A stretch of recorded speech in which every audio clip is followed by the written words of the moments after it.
At Job chapter 19, verse 17, here's something else he says. He says, my breath is strange to my wife, though I entreated for the children's sake of my own body.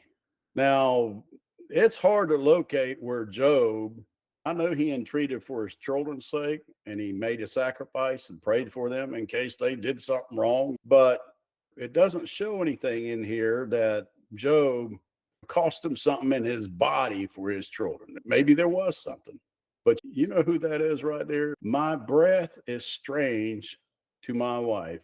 You can hear somebody saying that, and it's God Almighty saying to Israel, my breath, my spirit, there's spirit of God, my spirit is strange to my wife Israel. Just think about that.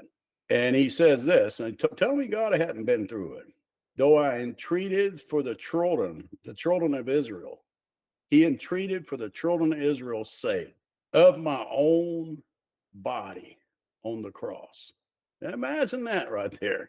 And here Job is putting this thing out there. This is 2000 BC now. This is right around the time that Abraham, Isaac, and Jacob's coming up. Jacob's probably already had the 12 children, the 12 tribes of Israel.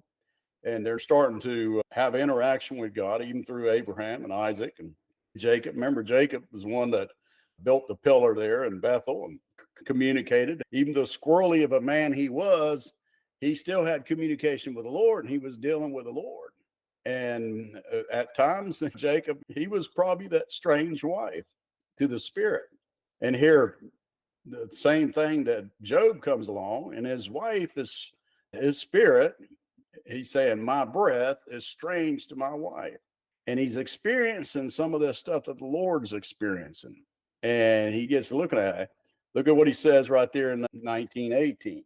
Yea, young children despise me. The young children, the children of Israel, despise me. That could be later on down after his crucifixion. Because look at what the next part says.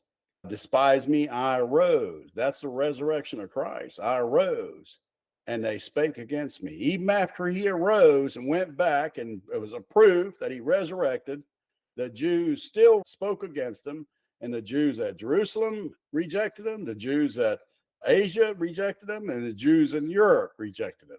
And then that's when Paul says, okay, I'm going to go to the Gentiles. You talk about God talking about going through this stuff.